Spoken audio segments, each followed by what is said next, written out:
Okay, welcome back. Voluntaryist Academy here, and we are taking off with part 3 of the Socratic Logic series by Peter Kreeft. Peter Kreeft wrote this book, Socratic Logic, a logic text using Socratic method, Platonic questions, and Aristotelian principles. And I have my physical copy here, and I am giving you guys that information, and hopefully it helps you. So without any further ado, we can talk about other things later.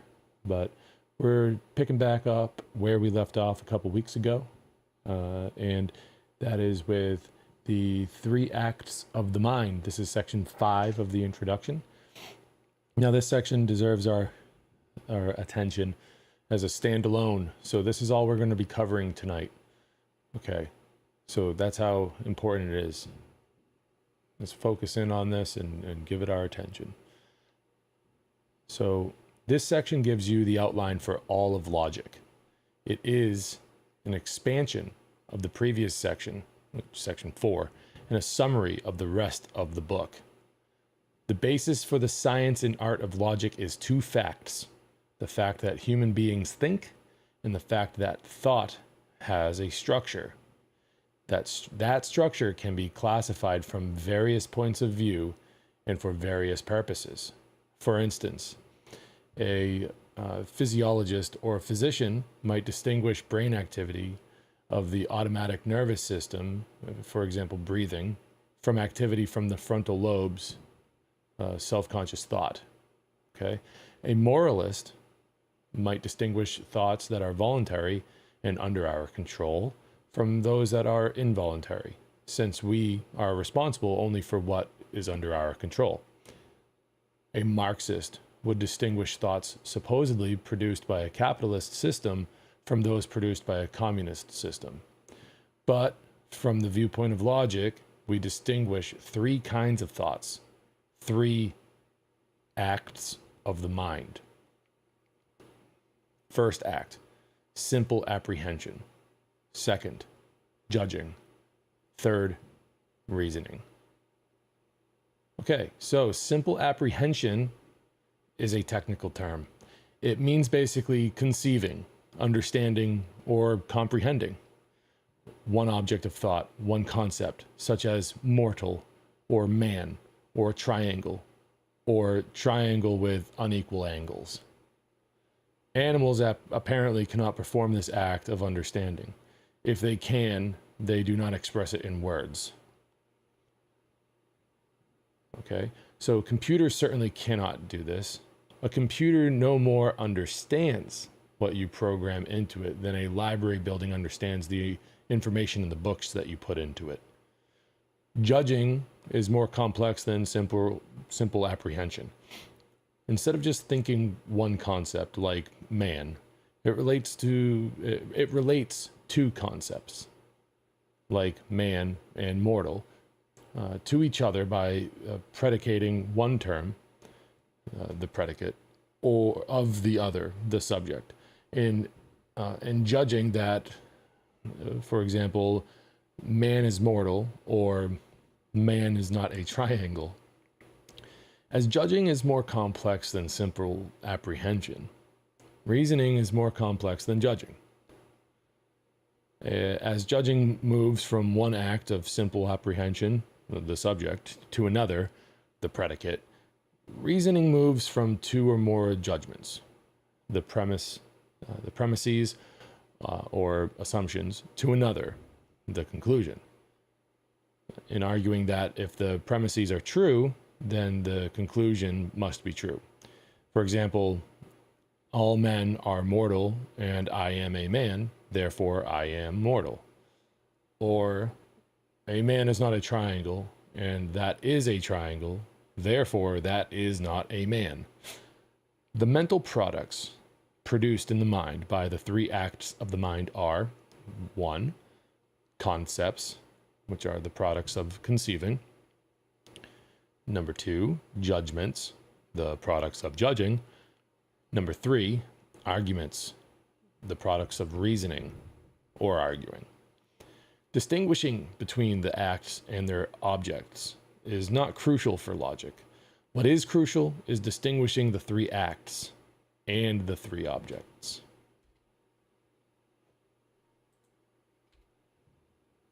These three mental entities, concepts, judgments,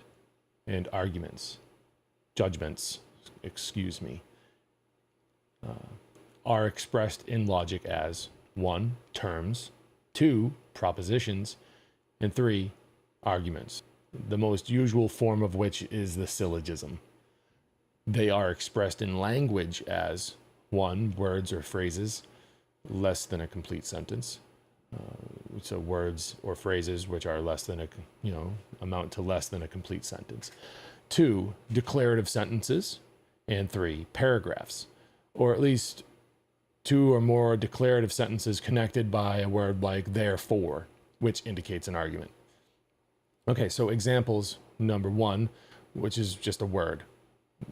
We'll go with man. Number 2, which is a declarative sentence. Socrates is a man, or was a man. And number 3, paragraphs, or at least 2 or more declarative sentences connected together. Number 3, all men are mortal, and Socrates is a man, therefore Socrates is mortal. So, okay, so logic does not deal with interrogative sentences, which questions like, what time is it? Imperative sentences, which are commands or requests like, pass the mustard, please. Exclamatory sentences like, oh, wow, what a hit. Or performative sentences like, I dub thee knight. Logic, but only with declarative sentences, sentences that claim to state a truth. Okay? So logic only deals with declarative sentences, which is sentences that claim to state a truth. Okay? Non-declarative sentences are not propositions. The difference between logic and language is 1, that languages are man-made artifices, and therefore 2, there are many languages that are different in place and time, while 1, logic is not made but discovered, and 2, there is only one logic. There is no Chinese logic or American logic. No 19th century logic or 20th century logic, or even masculine logic or feminine logic. There's just logic. What is often called feminine logic is intuition rather than logic, a formidable and invaluable power of the mind, but not teachable by textbooks. Like mathematics, logic is objective, universal, and unchangeable in its basic laws or principles. But the forms in which these unchangeable laws of logic are expressed are linguistic forms, and these forms are changing, and varied. A term has no structural parts. It is a basic unit of meaning, like the number 1 in math, or like an atom in the old atomic theory, when they believed atoms were unsplittable and had no parts. A proposition has 2 structural parts, the subject term and the predicate term. The subject term is what you're talking about. The predicate term is what you say about the subject. The words subject and predicate mean the same thing in logic as in grammar. Okay? An argument has 2 structural parts, the premises and the conclusion. The premises are the propositions that are assumed. They are the reasons or evidence for the conclusion. The conclusion is the proposition that you are trying to prove. For instance, in the classic example, all men are mortal, and I am a man, therefore I am mortal, the argument is everything inside the quotation marks. Okay? The 2 premises are A, all men are mortal, and B, I am a man. The conclusion is, I am mortal. The subject of the first premise is men, and the predicate is mortal. The subject of the second premise is I, and the predicate is a man. And the subject of the conclusion is I, and the predicate is mortal. Okay? Structural parts of a term. There are none. Structural parts of a proposition. These are subject term and predicate term. And structural parts of an argument are the premises and conclusion. Okay? We can think of the subject and predicate terms as two rooms which together make up one floor of a building. Say a townhouse. Each floor is a proposition.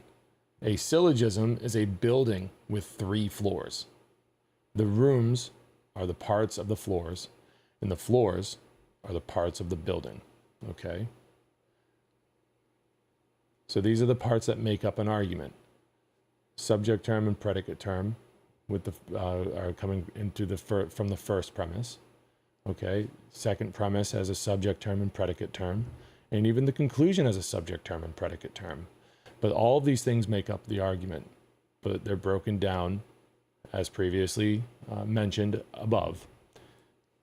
These 3 logical entities answer 3 different questions, the 3 most fundamental questions we can ask about anything. Number 1, a term answers the question what it is. A proposition answers the question whether it is.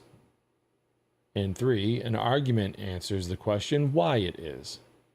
Okay, so 1, what are we talking about?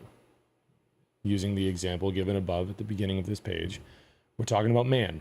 Number 2, what are we saying about it? We're saying that man is mortal. Okay, why is it mortal? Because man is an animal, and all animals are mortal, therefore man is mortal.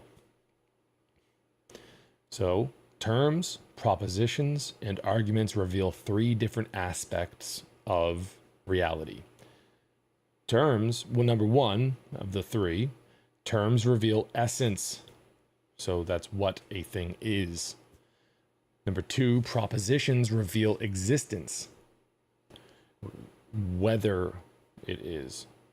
And number 3, arguments reveal causes, or why it is.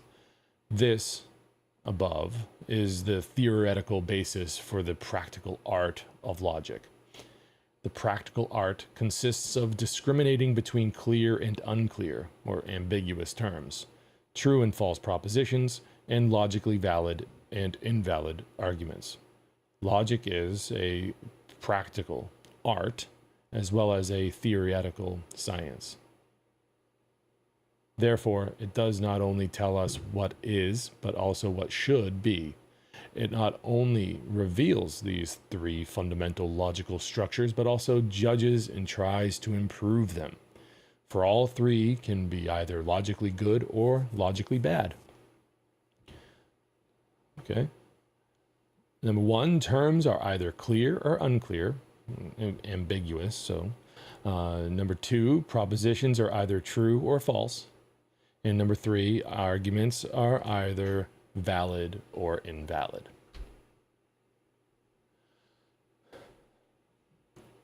You will be hopelessly confused for the rest of this book if you do not clearly understand this. Terms are never true or false in themselves. The propositions they are in are true or false. Terms are never valid or invalid. Only arguments are valid or invalid. Terms are only either clear or unclear. Okay? Propositions are never clear or unclear. The terms in them are clear or unclear. Propositions are never valid or invalid in themselves. The arguments they are parts of are either valid or invalid. And propositions are only either true or false. Arguments are never clear or unclear. Each of the terms in an argument is clear or unclear. Arguments are never true or false. Each of the propositions in an argument is true or false. Arguments are only either valid or invalid. Most, but not all, of logic consists of deciding when arguments are valid. So, wrap it in quotes, valid is a technical term in logic. It does not mean just acceptable. An argument is logically valid when its conclusion necessarily follows its premises, from its premises. That is, if the premises are all true, then the conclusion must be true. Okay? That is the definition of a valid argument. An invalid argument is one in which the conclusion does not necessarily follow, even if the premises are true. For instance, this argument is valid. Here we go again. All men are mortal, and I am a man, therefore I am mortal. This example is used time and time again because it's a really easy one to understand. It's a valid argument. But this next example is an invalid argument. Okay, it's not valid. All men are mortal, and all pigs are mortal, therefore all pigs are men. You see how that... All right, so it is invalid not just because the conclusion is false, but because the conclusion does not follow from the premises. The following argument is also invalid, even though the conclusion, and also each premise, is true. All men are mortal, and Socrates is mortal, therefore Socrates is a man. For this argument has the same logical form as the one above it. It merely replaces pigs with Socrates. An argument may have nothing but true propositions in it, yet be invalid. For example, I exist, and grass is green, therefore Antarctica is cold.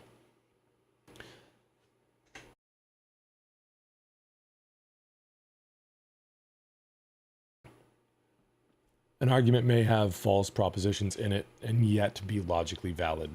Okay? For example, I'm a cat, and all cats are gods, therefore I am a god. For if both those premises were true, that I am a cat and that all cats are god, it would necessarily follow that I was a god. Okay? But you'd have to prove that all cats are gods, and you'd have to prove that you're a cat. An argument that has nothing but true propositions and also is logically valid is the only kind of argument that is worth anything. The only kind that convinces us that its conclusion is true, and the only kind that we can use to convince others that its conclusion is true.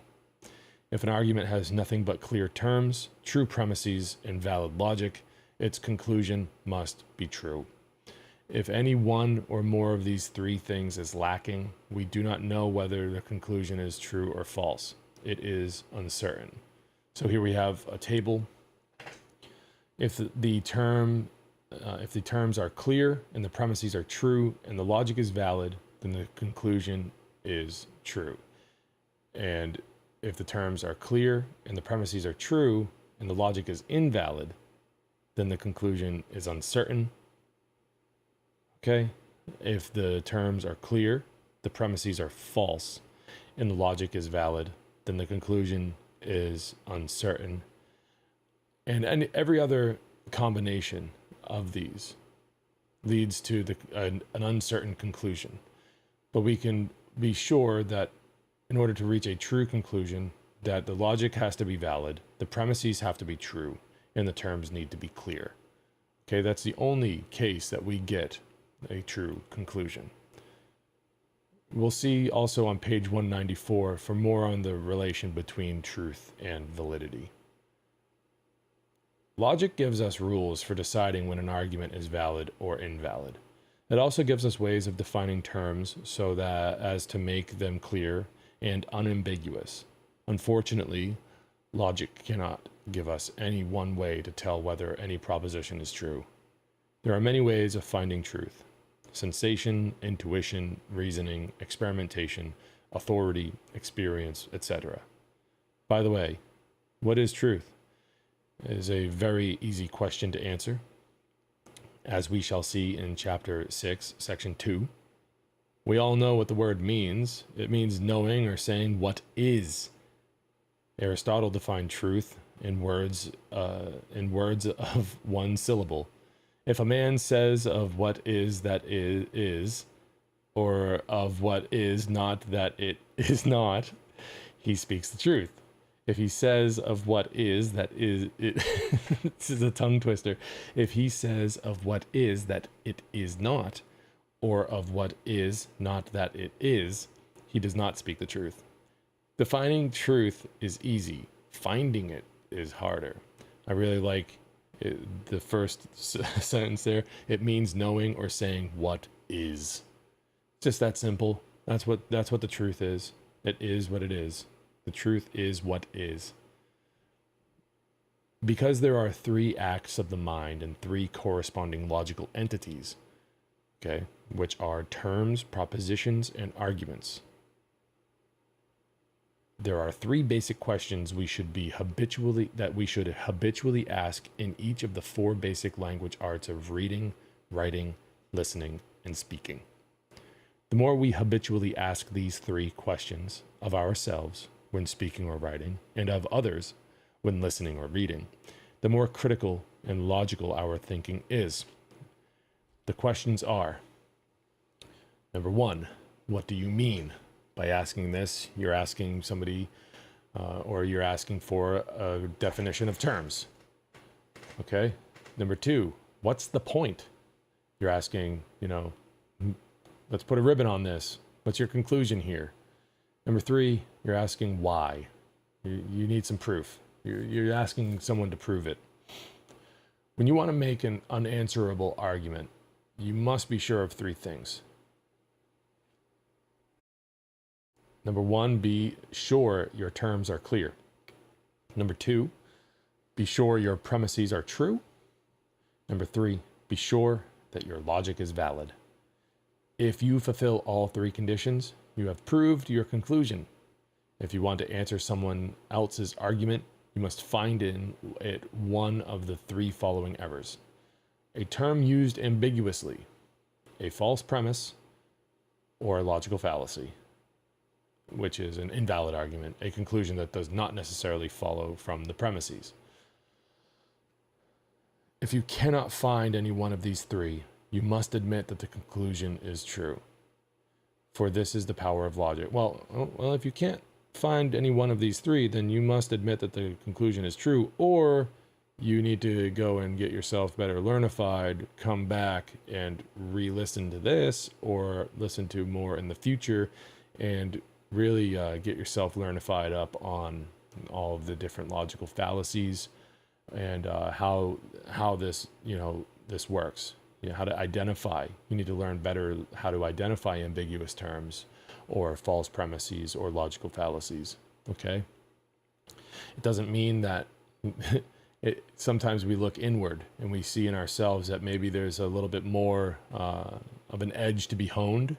Okay. And that we need to give ourselves a break and circle back, not to use that buzz phrase so flippantly, but to come back and start to relearn some things, right? So just because you can't find something doesn't mean it's not there. Okay, but if you cannot find any one of these three, you must admit that the conclusion is true. For this is the power of logic. If the terms are unambiguous, and the premises are true and the logic is valid, then the conclusion really is true and has been proved to be true. And that's absolutely correct. But again, maybe your edge just needs to be honed. Okay, so these are the first act of the mind is understanding, the second act of the mind is judging, the third act of the mind is reasoning. So we have another table here. We have another, so another graphic. And so understanding, the logical expression is term. The linguistic expression is a word or phrase. So here's an example of each. All right, man and mortal. Are there structural parts? No, there are none. There are no structural parts in a simple term. But it does answer a question. What question does it answer? It answers what it is that we are talking about. What aspect of reality does it cover? It covers the essence. And when is it good? When is this term good? Why is it good? It's clear and or unambiguous.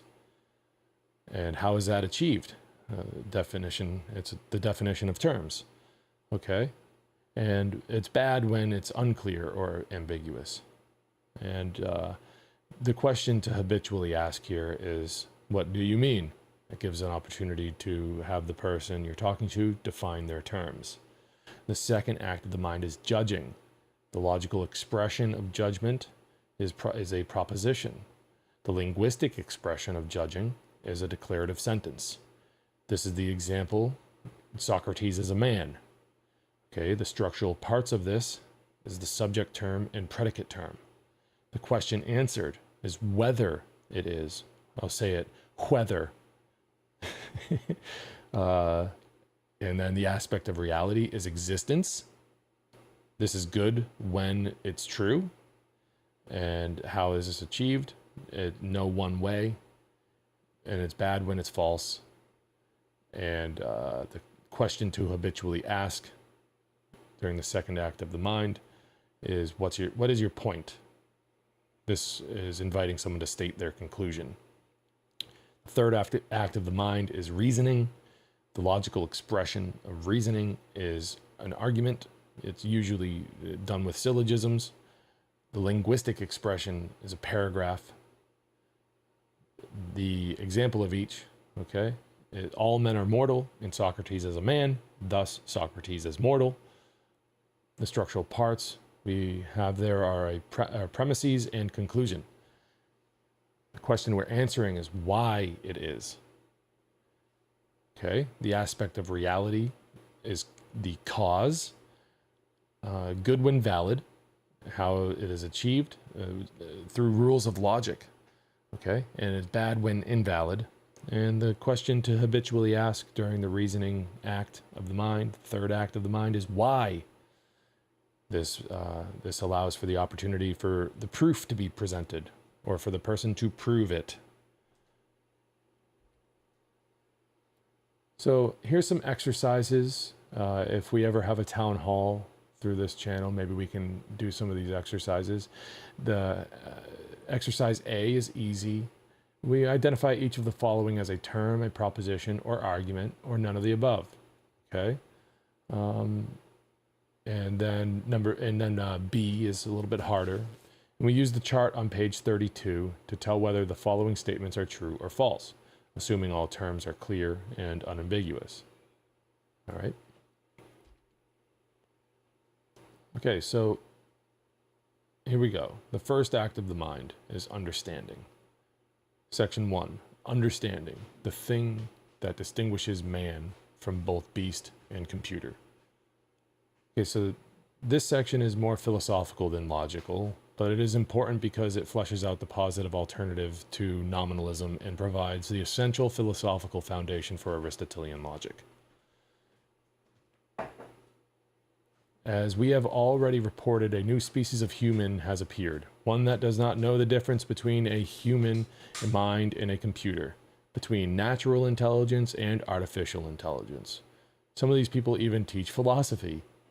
For centuries, there have also been some people, many of them philosophers, who say they do not know the difference is between a human being and an ape. After all, apes seem to reason quite well sometimes. If you put an ape in a pit with a dozen wooden crates, he might figure out how to get out by piling up the crates against a wall in the form of a stairway, whereas some humans would not figure that out. But there is one simple, observable behavior that clearly distinguishes humans from both computers and animals. That is the behavior of asking questions. Computers never question their programming, unless they have been programmed to do so. Computers never disobey. They have no will, therefore no will to know. And animals, though curious, cannot ask formulated questions. Their language is too primitive. There is a story that Aristotle, after one of his lectures, was disappointed that his students had no questions afterwards. So he said, quote, "My lecture was about levels of intelligence in the universe, and I distinguished 3 such levels: gods, men, and brutes. Men are distinguished from both gods and brutes by questioning. For the gods know too much to ask questions, and the brutes know too little. So, if you have no questions, shall I congratulate you for having risen to the level of the gods, or insult you for having sunk to the level of the brutes? Logic specializes in questioning. The three most basic questions humans ask are what, whether, and why. That is, what is it, and why is it? These are dealt with in the three parts of logic. The part that most clearly distinguishes humans from computers is the first, understanding a what, an essence, the nature of a thing. Computers understand nothing. They merely store, process, relate, and regurgitate data. Or data.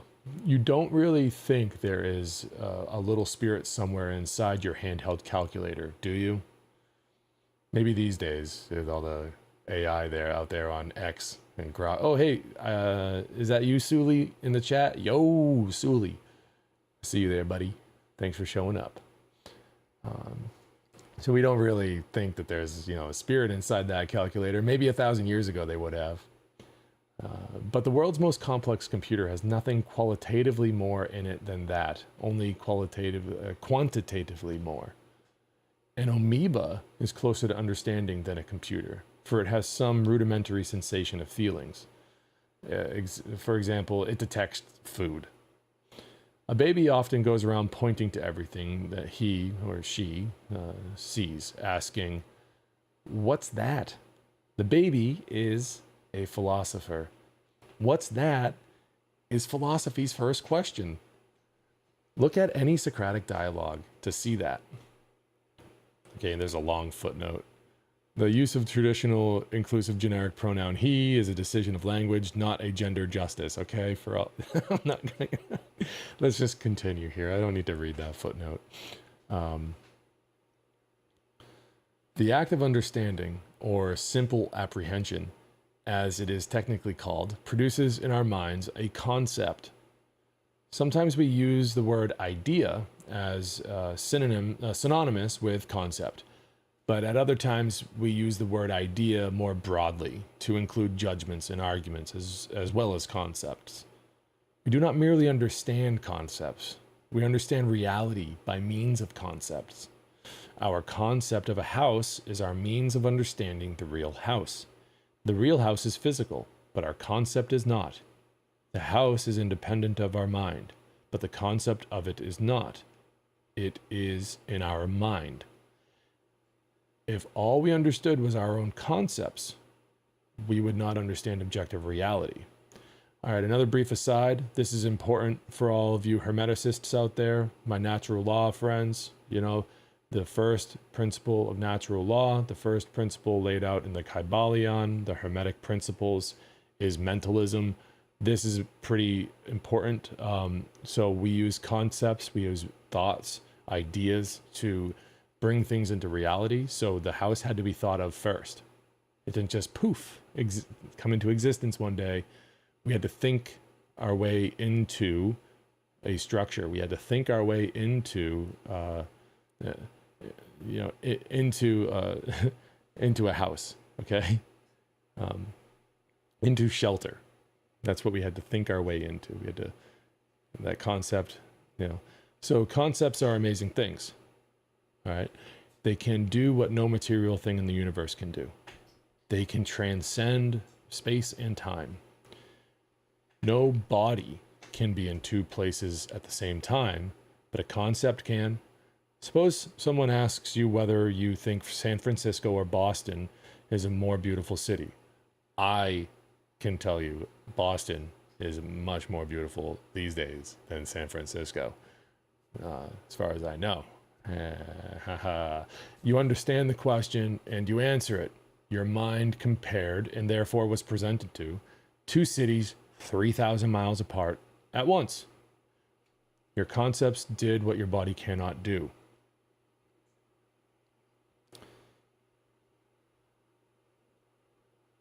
Though your body is unimaginably tiny compared with the universe, your concept of the universe is greater than the universe. For if you understood the word universe, your thought surrounded the universe, the same universe that surrounds your body. You did that by having a concept of the universe. Concepts have at least 5 characteristics that material things do not have. They are spiritual or immaterial, abstract, universal, necessary, and unchanging. Okay? Concepts are, so let's go over number 1, the spiritual concept, or the spirituality of concepts. Concepts are spiritual, or in other words, immaterial or non-material. Compare the concept of an apple with an actual physical apple. The apple has size, weight, mass, color, kinetic energy, molecules, shape, and takes up space. But the concept does not. It is, quote unquote, in your mind, not your body. It is not in your brain, for your brain is part of your body. It has no size, so it cannot fit there. If you say that it does have size, the size of an apple, then you must say that your brain must get as big as an elephant when you think of an elephant. It has no weight, for when you stand on a scale and suddenly think the concept tree, you do not gain the slightest amount of weight. In contrast, the concept apple, the word apple, is just as physical as an apple. It takes up space on the page, and it is made of molecules. The spoken word also is made up of molecules, wave vibrations of sound of a certain size and shape.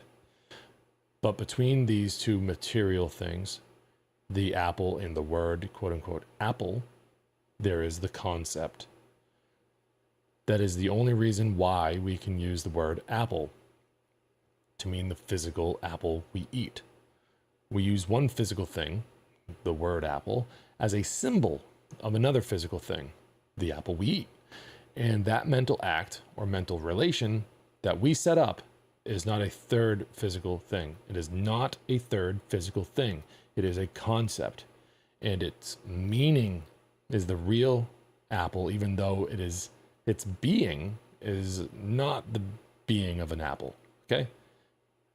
It is not in space, has no molecules, so on and so forth. The concept's meaning is a physical fruit that grows on apple trees, has red or green skin, etc. But the concept's being is not physical or material, but spiritual, immaterial. Our having the concept of an apple is dependent on our having a physical body, of course. It is dependent both on the eye, which perceives the apple, and on the brain, which works whenever we have a concept. If we had never seen an apple, we would never have a concept of one. And if we had no brain, we could not think the concept of an apple. But the concept is not just the physical apple, or the visible word, or even the sense image, which is somewhere between a physical and spiritual thing. We will see the difference between a concept and a sense image more clearly in the next few paragraphs. The sense image is like a scouting report sent out by the intellect. The intellect is like a king who stays in a soul castle and sends out scouts, the senses, to report to him what's going on in his kingdom. Or, to change the image, the intellect is like a paralytic in a wheelchair who directs a blind man where to push him. In this image, the intellect is symbolized, paradoxically, by the physically sighted paralytic and the senses by the blind pusher. The two are interdependent, okay? When a thing is known, it acquires a second existence, a mental existence. The thing becomes a thought. If familiarity,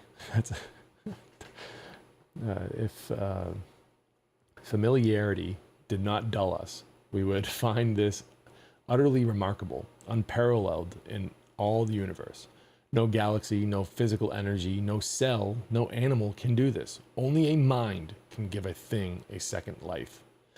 Every language speaks of the human mind or intellect as doing something more than the animal senses do, as going deeper or below the surface or penetrating what is sensed, like an X-ray, as going beyond appearances to reality, beyond seeing to understanding. Thus, the irony in a blind poet or seer like Homer, John Milton, or Helen Keller.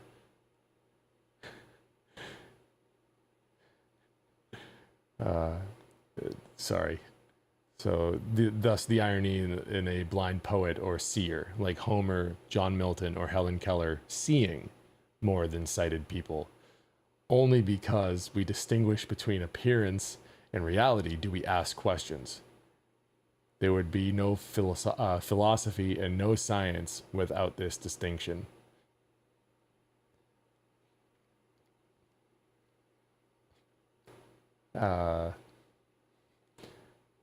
So number 2, concepts are abstract. The English word abstract comes from the Latin abstraho. I hope I pronounced that right. I don't really speak Latin either. I'm pretty good at English. Abstraho, which means to draw, traho, from, ab, or abs, or to drag out of. Our mind extricates or separates something from something else. What is this something? When we form a concept, we abstract one aspect of a concrete thing from all its other aspects. For example, the size of a flower when we measure it, or its color when we paint it. No one can physically or chemically separate the size from the color, or either one from the whole flower, but anyone can do it mentally. We can abstract or mentally separate adjectives from nouns. Animals simply perceive green grass, but even the most primitive men mentally distinguish the green from the grass. And this enabled them to imagine green skin or red grass, even though they had never seen it. And once they imagined these things, they set about making them. Example, by dyeing their skin green from the juice of grasses, or painting pictures of red grass with dye made from beet juice. When he was 2, and this is when this dude's son was 2, the kid made the thrilling discovery that he could make purple doo-doo by mixing up blue and red Play-Doh in the shape of a hot dog. Technology and art both flow from this human power of abstraction. The most important act of abstraction is the one by which we abstract the essential from the accidental. Okay? By having a concept, we can focus on the essence and abstract from the accidents. Some people are reluctant to do this. Their conversation is utterly concrete and utterly boring. You want to scream at them. Come to the point. All right. These people have few friends. To have friends, you must learn to abstract. Or in other words, select, set apart, or pick out the things that interest both them and you. Abstraction fosters friendship. A concrete payoff. Abstractions have received bad press in the modern world. Too bad. The next time you hear someone say, "I'm a concrete, practical person and I hate abstractions," remind them that babies are very concrete and uncivilized. Abstract ideas do not move us as much as concrete things do. Intellectuals who live with abstractions are often practically ineffective dreamers and rarely movers and shakers of men, because men will not usually live and die for abstractions that move only our mind. Even stirring abstractions like liberty, equality, fraternity, or democracy, or freedom. But for concrete things that move their loves, like their families or their buddies next to them in the trenches. Jeez. So third, concepts are universal. Ask a child what he wants, and he may answer everything. He has formed a universal concept. Okay? Most concepts are only relatively universal, not absolutely universal like everything or something or being. For example, tree is a universal concept because it is a concept of not only that one tree in your yard, but of all trees. Beauty is a universal concept, and when we judge whether San Francisco or Boston is more beautiful, we judge both cities by the universal concept beauty or beautiful city. Boston. The literal meaning of universal is one with respect to many. Unum versus alia.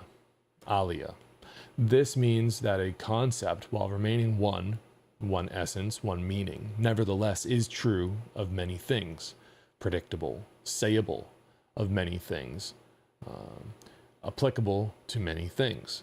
This oak and that maple are all trees. We can truly apply the concept tree to any and every possible and actual tree that ever was, is, or will be. The concept signifies something common to many different things. This oak and that oak are different in size, and oaks and maples are different in shape of leaves and tastes of sap, but all are trees. All share the same common essence, or essential nature. That is what we are seeking to know when we ask, what is that? Only the concept gets at this one in many. This common essence is many different things. It is not in sense perception that we see this universal. We perceive only individual men and women who are either tall or short, either old or young, but human being is neither male nor female, neither tall nor short, neither old nor young. Human nature does not look male or female, tall or short, old or young. It does not look at all. It means. Appearances are particular, but essence or meanings or the natures of things are universal. You cannot touch them or feel them. You can only understand them. They are known by concepts. Okay, number 4, relations between concepts are necessary. Every tree necessarily has leaves. Every triangle necessarily has 3 sides. A tree may or may not have many leaves, but it must have leaves. A triangle has to have 3 sides. That is dictated by its essence, which is grasped in the concept. Thus, we can be certain of relations between concepts, as we cannot be certain of material things. We can be certain that a triangle will have 180 degrees in its 3 angles, but we cannot be certain how tall a tree will be. Number 5, concepts are unchanging. 2 plus 2 can never become other than 4. But 2 bunnies plus 2 bunnies can become more than 4 bunnies. The concept blue can never become not blue, but the blue sky can become not blue. The nature of a thing, which is known by a concept, is unchanging, but things, which are known by sense experience, are changing. Humans change. Essential human nature does not. That's arguable. The most important of these characteristics of concepts for philosophy is their universality. Universal means one in many, or one something in many diverse somethings. Uni versa. One nature or essence or form in many different concrete individuals. A single concept unifies many sense perceptions under one idea. With our senses, we perceive houses of different shapes, sizes, and colors, but with our mind, we understand the nature of all of them as house. We see many individual houses and many parts of each house, the doors, roofs, windows, and porches, but we do not physically see the one nature of the house, the houseness. It is only the understanding mind that brings all houses under the single concept house. The concept makes what we see intelligible. Okay? The concept makes what we see intelligible. It brings order out of chaos. Without it, metaphysics would be impossible. Metaphysics is the most fundamental branch of philosophy. It is the study of being, or reality as such, the study of the laws or principles that are true universally of all being. The most universal concept of all is being. Everything is some kind of being. Thus, being is the most fundamental concept. Before we know more specifically what a thing is, we know that it is a being. There is nothing outside of being.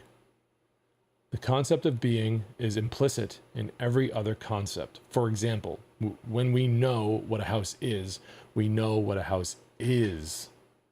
We know its being, its essence, its reality, its substance. The concept of being is like the genie in the bottle. Once the bottle is opened, it grows so large that it fills the whole sky.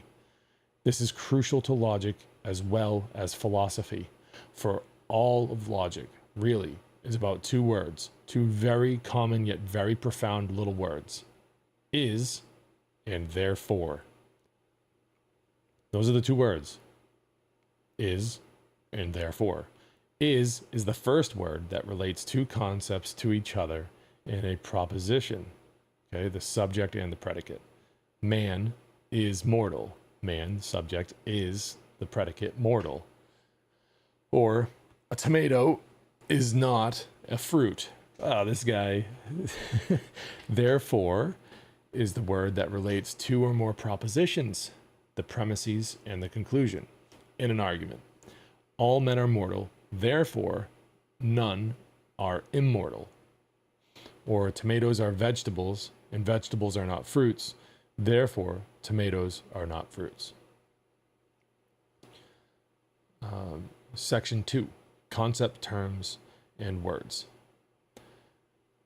A concept exists only privately in an individual mind. A term is the public domain.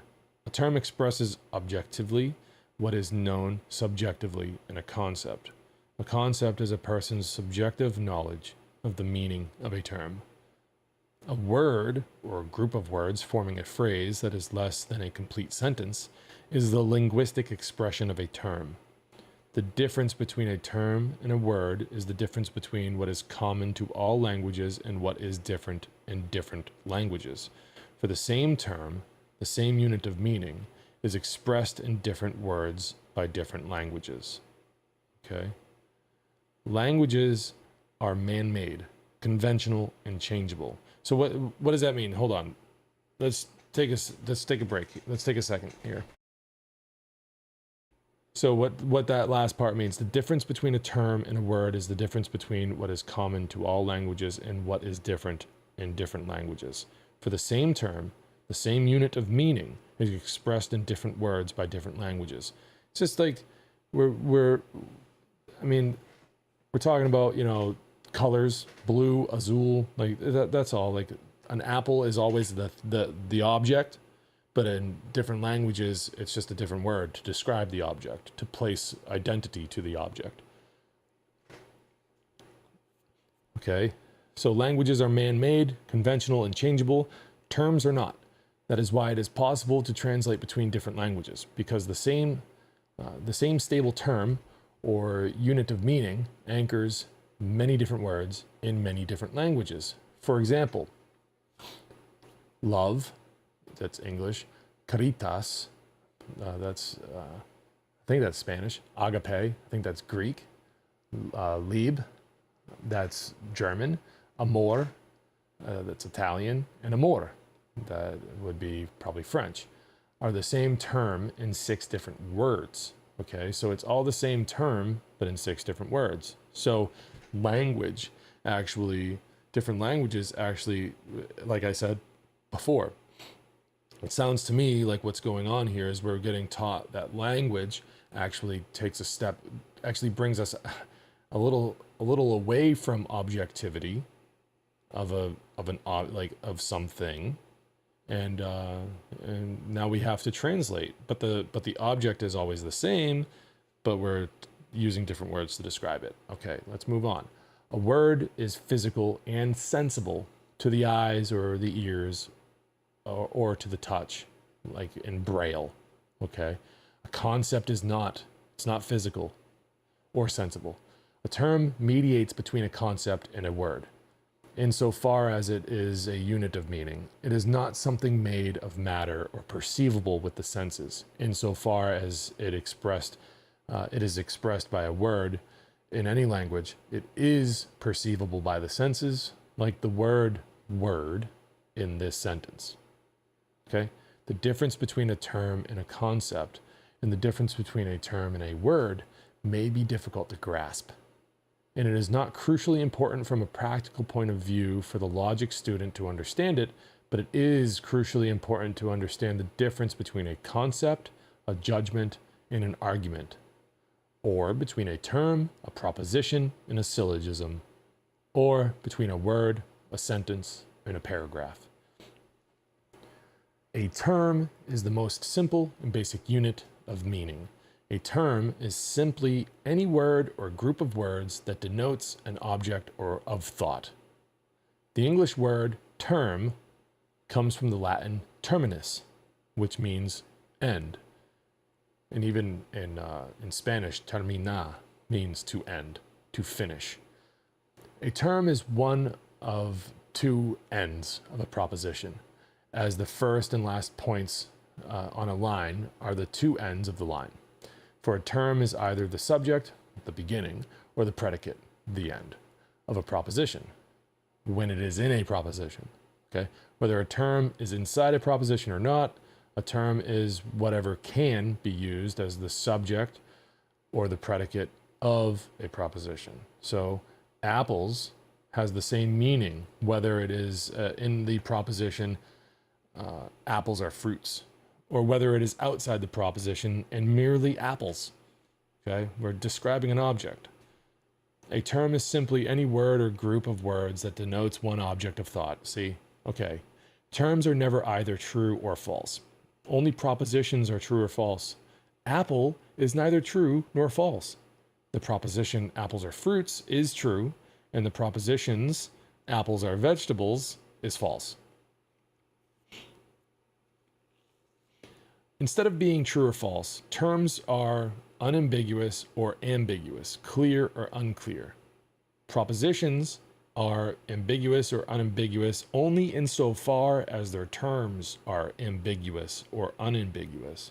You will learn how to change ambiguous terms into unambiguous terms in the chapter on defining terms. Okay, so section 3. The problem of universals. Okay, so the fact that most terms are universal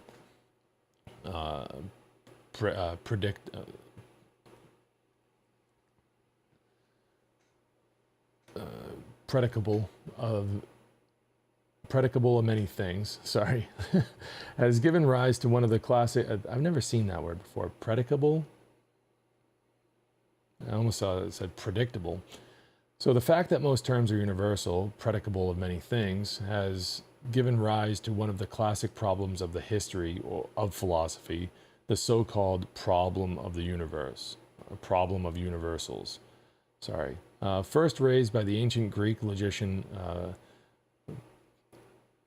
Porphyry. I hope that I said that right. The problem arises when we ask this question: what is there in reality that universal terms refer to, especially abstract universal terms like beauty or humanity? It is clear that concrete singular terms like Socrates or the moon refer to concrete individual entities that exist in a particular space and time, but where and when do we find beauty or humanity as distinct from this beautiful thing or that human being? We have said that terms express concepts, that concepts are universal, and that concepts refer to the essence the essences or natures of things. Are these essences universal, like the concepts we have of them? If they are not, then it seems that our concepts of them are not accurate, for they do not correspond to the objects. And in that case, our concepts would distort rather than reveal the true nature of things. But are universals then real things? Is beauty real as well as beautiful things? Does humanity or human nature or the human species really exist, in addition to the 6+ billion human beings that have the same essential human nature? Plato thought they did. He called these universals forms or ideas. Not ideas in minds, but ideas outside minds. Objective truths. Not thoughts, but the objects of thoughts. He believed there were two kinds of reality, two worlds, a world of concrete, material individual things in space and time that we know by our bodily senses, and another world of immaterial universal forms that we know with our minds through concepts. The two worlds theory seems fantastic to common sense, and an example of what one philosopher, Alfred North Whitehead, calls the fallacy of misplaced concreteness. Treating an abstract aspect of a thing, or its essential nature, as if it were another concrete thing. All right? That's what this fallacy of misplaced concreteness is. This theory of Plato's is sometimes called extreme realism, because it claims that universals are extremely real, so to speak, just as real as individual things. In fact, more real, since they are timeless and immortal and unchangeable. A beautiful face changes with age, but beauty does not. The theory most totally opposed to Plato's is called nominalism. Nominalism. The 14th century medieval philosopher William of Ockham is usually credited for inventing the theory, and modern philosophies such as empiricism, pragmatism, Marxism, and positivism have embraced it and made it popular. Nominalism claims that universals are only names, nomini, that we use as a kind of shorthand. Instead of giving each individual tree a separate proper name, we group together, for our own convenience, under the one vague name, tree, all those things that resemble each other in certain ways. For example, having trunks and branches and leaves. But in reality, all trees are different. Not the same, not one in many, or universal, but only many. Nominalism seems logically self-contradictory, for if all trees are different, how can it be true to call them all trees? The very sentence that says all trees are not really the same presupposes that they are. If universals are only our names for individuals that resemble each other in certain ways, those certain ways must be really universal. For example, all have trunks, branches, and leaves. So we have eliminated one universal, tree, only by appealing to three others: trunk, branches, and trees. Something in trees must justify our use of a universal term, tree. So what is it? Is it their resemblance or similarity? But they must resemble each other in something. What could this be but their nature, their essence, their treeness, what trees really are? Aristotle, as usual, takes a middle position between these two extremes, and his view accords best with common sense. His position was developed by an Arabic philosopher of Avicenna and by St. Thomas Aquinas in the Middle Ages. It is called moderate realism, and it holds that essences are objectively real, contrary to nominalism, but not real things, contrary to extreme realism. They are the essential forms or natures of things. Forms exist in the world only in individual material things, but they exist in our minds as universal concepts when our minds abstract them from things. It is the very same nature, for example, humanness, that exists in both states. Otherwise, our concept of it would not be accurate, would not be a concept of it, of what really is in the things.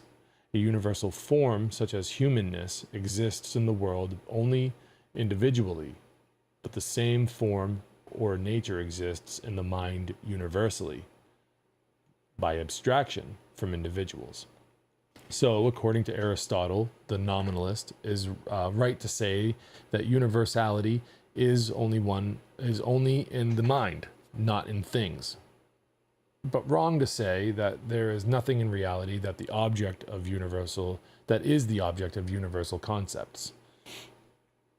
And the extreme realist is right to affirm that universals are objectively real and not just names, but wrong to think they are substances, which is Aristotle's technical term for concrete individual things. That was substances. That's what we mean here.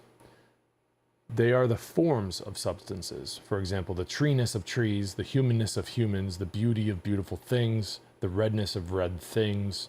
Some are essential forms, like humanness, which a thing must have in order to be what it is. Others are accidental forms, like redness, which is a thing can gain or lose and still remain what it is, as when a tomato changes from green to red. This apparently very technical, abstract, logical dispute has great practical consequences. If universals are more real than individuals, then individuals, and human individuals too, are not primarily important. A convenient philosophy for totalitarians, yay! And if individual things are less real than universals, then the senses do not reveal anything very important, and only the few brains who can think very abstractly are wise. On the other hand, if universals are not real at all, then we have the even more radical consequence of skepticism. Reality is an unknowable chaos, and all so-called universal truths are merely subjective and man-made, including all principles of science and ethics. Wow, that is quite a radical consequence of skepticism. Who'd have thought?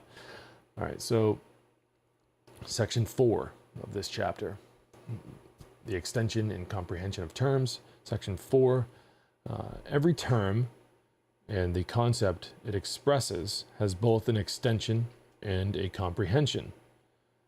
The extension of a term is simply all the real things the term refers to.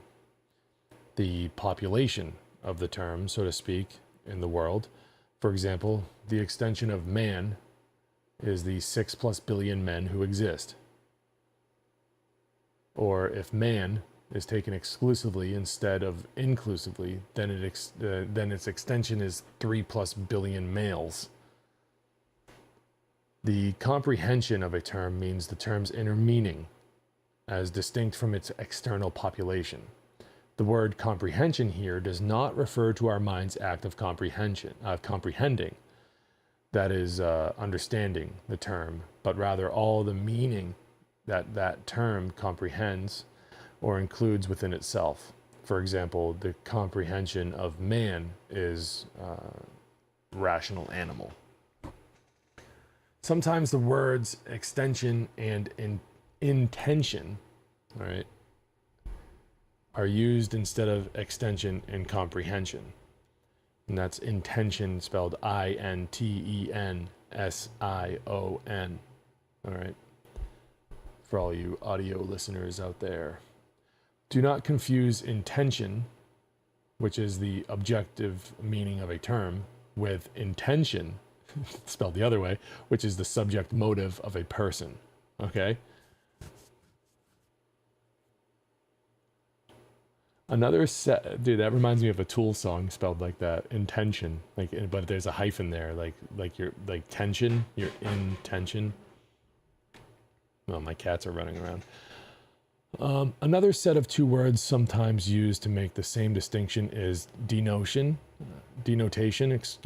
and connotation. The denotation of a term is the real beings it refers to. The connotation is all the attributes or qualities or characteristics meant by it. However, connotation is sometimes used in a different and narrower sense, as meaning only those characteristics referred to implicitly or between the lines, as nuances or shades of meaning that are not explicitly part of the term's comprehension. Con means with, and notation means meaning. So literally, connotation means a meaning along with. Another set of two words sometimes used to make the same distinction is meaning, comprehension, and reference, extension. A term's reference is all the real things the term refers to. These two words are usually used to make the point that a term can have a meaning yet no reference at all. For example, the term unicorn. Okay, the two aspects of terms, qualitative and quantitative.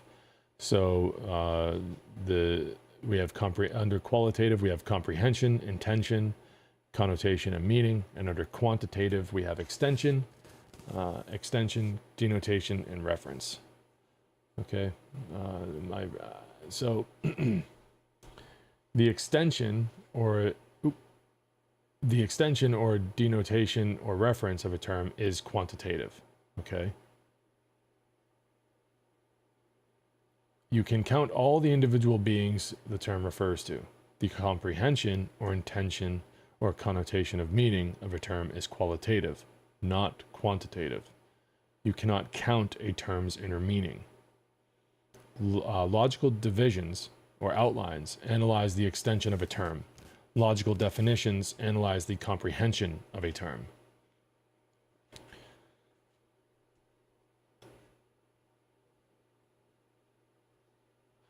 Okay, the principle of inverse relation between extension and comprehension. Extension and comprehension usually vary inversely. Let's see here. Hold on a second.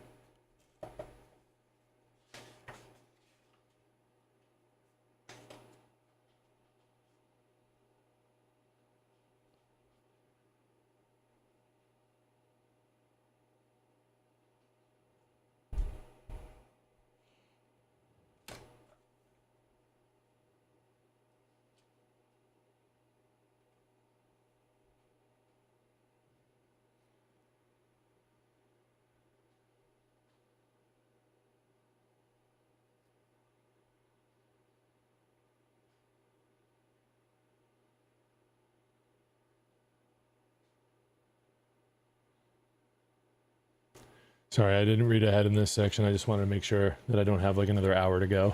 All right, so we'll finish up this and we'll call it a night. The principle of inverse relation between extension and comprehension. All right, extension and comprehension usually vary inversely, usually because there are rare and technical exceptions.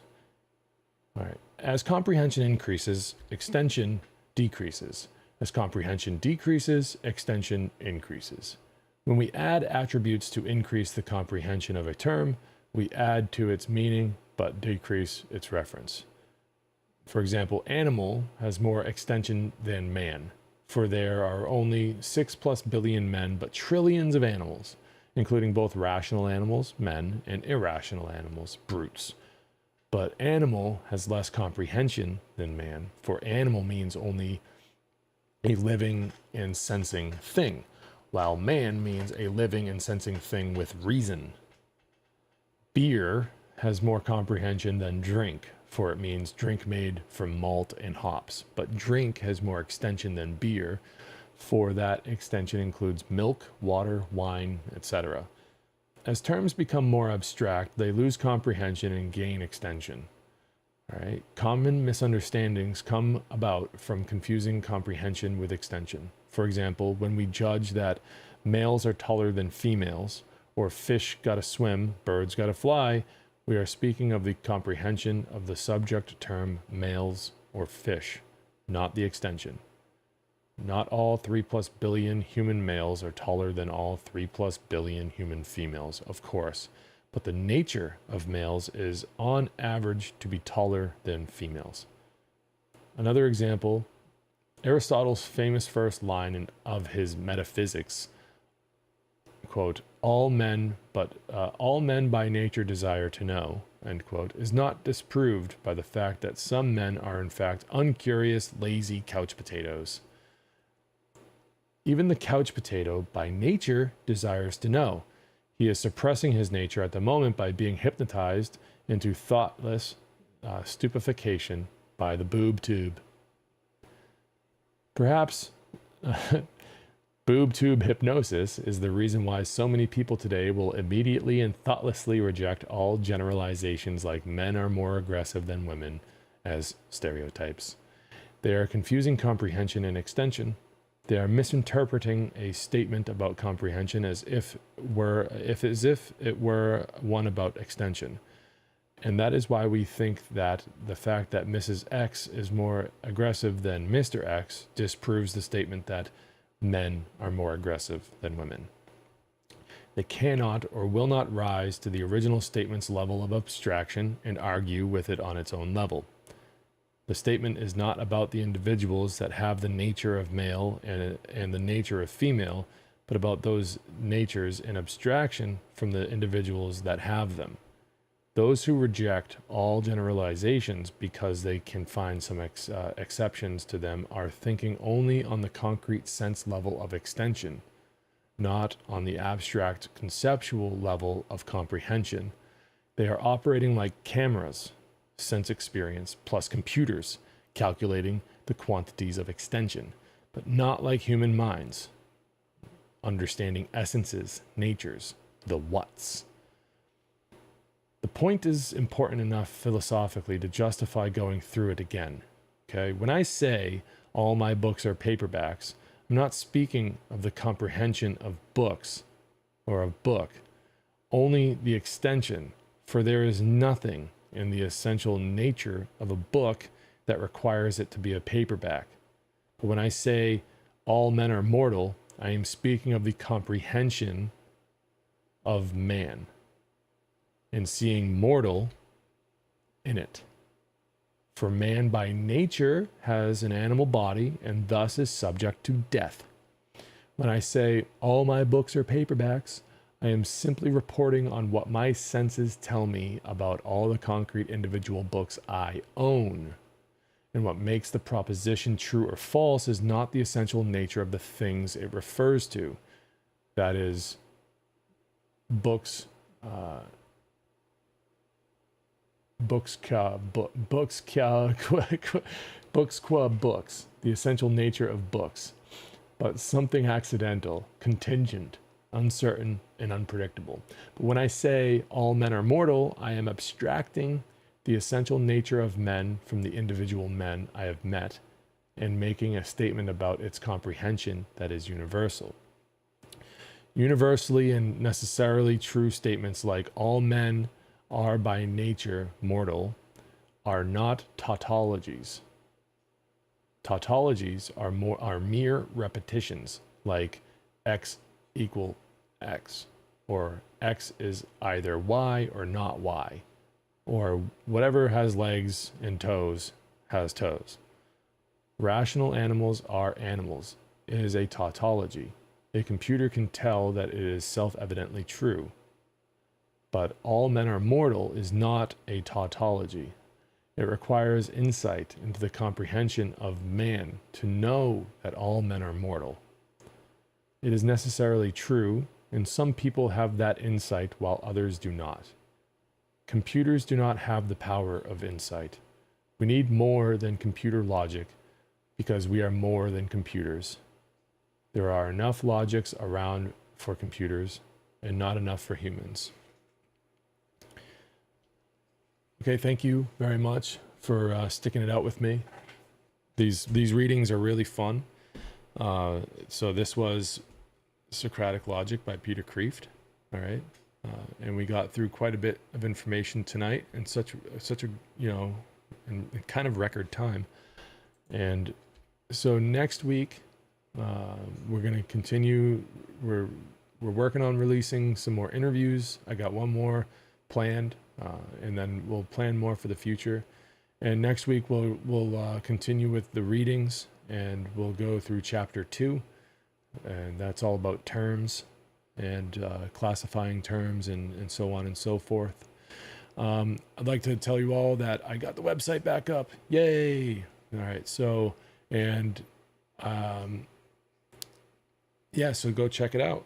voluntaristacademy.com. I did an interview with a friend of mine from AUTONOMY. His name's Ed Underwood. You should go check that out. It just got posted. And then last week, why there wasn't a live stream, well, I was spending time with my family, and we did go watch some fireworks, and that was fun. The kids love to see all the colors and the explosions, and it's all a bunch of fun. And I did, in fact, have like a roundtable discussion, and that conversation is out. It's called the Independence Day Special, and you can probably find those on the end screen, you know, the little thumbnails that pop up at the end of the video here. And so yeah, throw a like on this video, watch the rest of the playlist, you know, to catch up. Go watch some more of the videos on the channel, you know, drop a comment, you know, share it around, do all that great stuff. That's awesome. That supports the channel very much. If you'd like to support it more, you can go over to the Buy Me a Coffee link that's in the show notes, and you can become a member. Where I'm really trying to work on that. That'd be really cool to be able to have some meetups.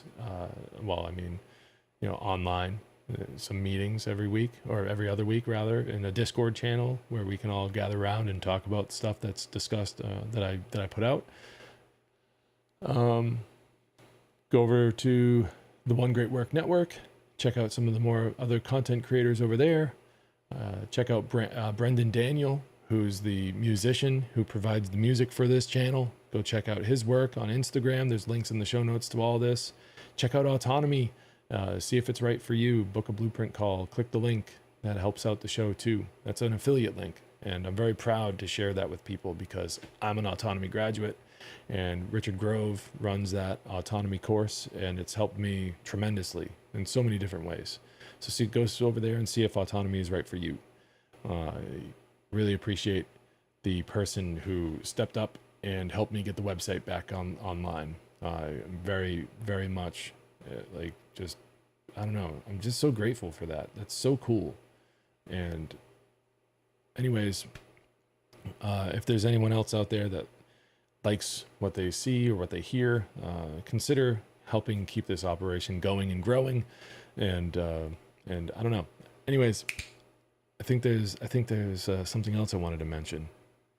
Oh, sign up for the newsletter. Go up to voluntarist.com and sign up for the newsletter. I send out some pretty cool stuff. I'm trying to get back on schedule with that too. Got a lot going on. And if there's anybody out there that would like to volunteer to help me post videos to other channels and other platforms and to help me it's a strictly volunteer job for now. And if you think that that's something for you, then you can email me at the website and through the contact page, or drop a comment on this video and see if it's if it could be a match. Anyways, yeah, I think that's all I got to say for this time.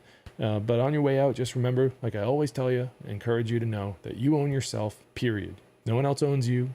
You own yourself. You got to own yourself. You gotta be accountable for your actions. That's like the first step to voluntarism. You really got to understand that, you know, when you come in the door and as you're leaving it as well. So don't go out there and be a coercive prick to other people. That's not fair. That's not fun for anybody. Well, you wouldn't like it if it were done to you, hopefully. So, you know, maybe don't do that to other people. Anyways, catch you next time. And until then, I'm James Cordiner. You've been watching Voluntarist Academy. Peace.